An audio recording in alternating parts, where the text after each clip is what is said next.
Escape room workers of Reddit. What's the most absurd thing players have done? Escape room enthusiast here. We spent far more time than I care to admit trying to figure out what the hell the numbers written in Sharpie on the underside of the rug in the middle of the room meant. Turns out they were an inventory number from the thrift store the designer bought the thing from, and nobody else had ever noticed them before. We still won, but that wasted a lot of our time. In the Netherlands there is this prison escape room, where everyone is a prisoner and you have to escape prison. It is done in an actual ancient prison. There are about 300 participants and 85 actors, mostly prison guards and some prisoners. They have over 15 storylines which you can follow, and there are other inmates, actors, which will lead those storylines, and send you one quests.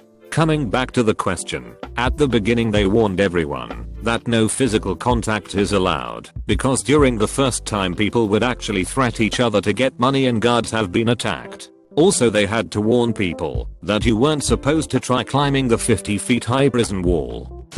Not an escape room worker, but second time I went to one, the owner told me that once a group decided to smash all the locks because they found the hammer on which a clue is written. They had to replace all locks, and it is now a toy hammer. I'd like to say those people were morons, but when we found it the same idea was discussed in our group.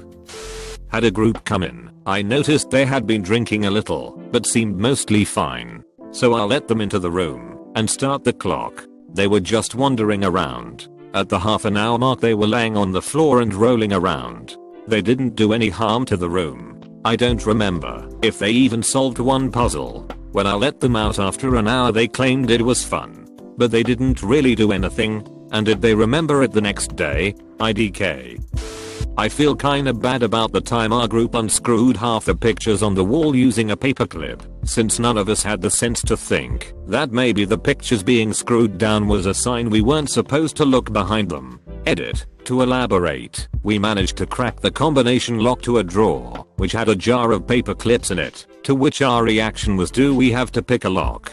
At first, and then hey, I think these fit perfectly into the screws, but on the walls. Turns out, the actual purpose of the paper clips was to make a chain, to dangle into a tube, to pick up a key. Can't remember if we had a magnet or a hook to help, which we discovered after looking behind the one picture in the room not screwed down, and finding the code to the combination lock on the drawer below the first one.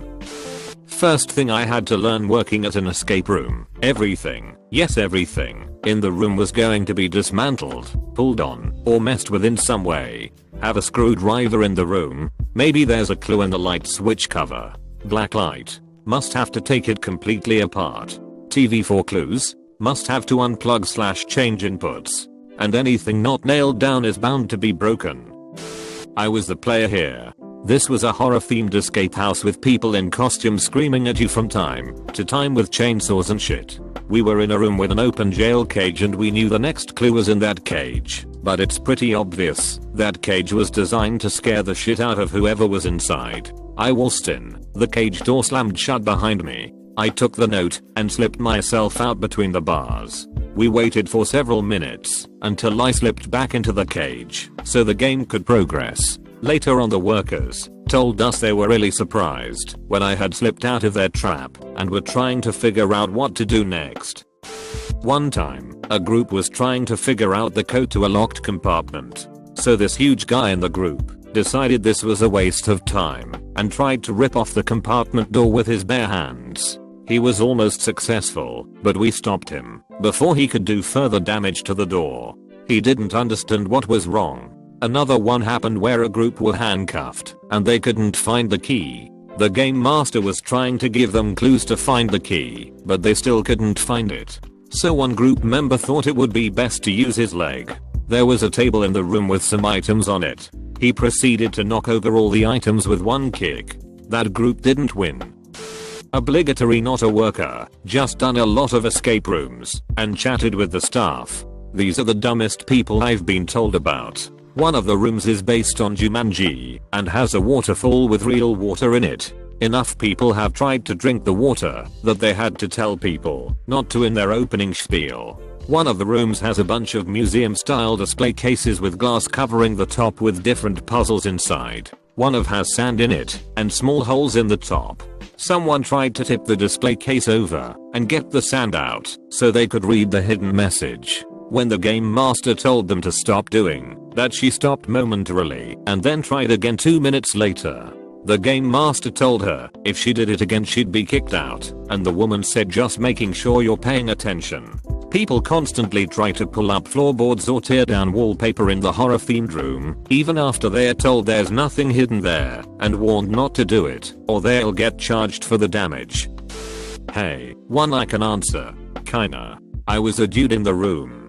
It was my first 10-year-old brother's birthday party and children are dumb AF. It was themed around a nuclear power station that was gonna blow up the town, and essentially what happened was we had an hour to complete 3 rooms. We took 45 minutes to get through the first because kids kept throwing stuff around. One guy got freaked out thinking it was real and pressed the button to end the room. Thankfully it didn't work or something, and my dad shouted at him, so he took a tantrum and fucking locked himself in a drawer. Then because the kids can't organize shit, we had to hunt for the most stressful 3 minutes of my life for the key. And then we got through, and it was sorta okay from there cause a lot of kids up and left the room. Never again. Never ever again. Not terribly ridiculous, but me and the husband loved them and wanted to share our love of them with our family. When we got out of the escape room, the super amazing nuclear explosion room in Chattanooga, Tennessee, the room operator was cracking up laughing. I guess at one point, in order to get keys or clues, my over-enthusiastic husband had picked up my 8-year-old nephew by the ankles upside down and was shoving him in barrels. I had no idea he was doing this, but the operator was dying. I don't work at one, but my coworker went to one last year and his story was hilarious. He's a really serious guy from Boston, got talked into going to one with his wife and a few old friends that had come down for vacation. He said as soon as they walked in he saw a broom that looked completely out of place, so he grabbed it. He thought they'd need it at some point. They made it out of the first room. They go to the second room and he's still got the broom. He swears it was just too out of place to not be part of the puzzle at some point. They make it through the second room. The third room, they get stuck. They're reading the clues over and over, and he gets fixated on the broom while everyone else is searching the room. He's looking it over up and down, checking the handle for markings. Mind you, he has terrible near sight vision, and checking the bristles. Time's running out, and he's arguing with his wife at this point that the broom has the final clue. Time runs up, they walk out, and the crew is just dying laughing at him. Someone left the broom by mistake, nothing more, nothing less. He carried that damn broom through 3 rooms. He got a good laugh about it later, but he was embarrassed at the time. It was a great story he told the next morning at work. I'll weigh in with my mildly amusing escape room anecdote. Not that absurd, more anticlimactic. This was actually a break-in format, where you were supposed to recover some locked up MacGuffin. We were really close and the next step evidently was to unlock a door. We solved the puzzle that we figured would allow us to do this, but then when we tried the door, it wouldn't open. So for the remaining 15 minutes or so, we scrambled frantically looking for more clues to figure out how to open this damn door, but failed. When we asked about it afterwards, the guy was confused because the last puzzle we solved was the one that should have opened the door. After some back and forth, it turns out the door just has a bit of a funny handle. Not part of the puzzle in any way, just a door that works different from what you're used to. That's all that stood between us and sweet victory. Maybe a better question to ask would be, escape room enthusiasts, what is the most absurd thing you have done to win? If that was the question, I would say that I was in a room with a group of 6. We were separated into 2 groups, and we had to get out of the jail cell and into a second room. Anyway, there was an electric panel with jumper cables used to complete the circuit. We had 2 of the 3 needed, so while the other 5 were working on the puzzle, my ingenuity took over, and I found something else to short out the circuit and open the door. Sadly, we were all still in the cells. The guy running the room for us came in and asked how we got the door open. When I told him, he said, "That is the first time anyone has done that."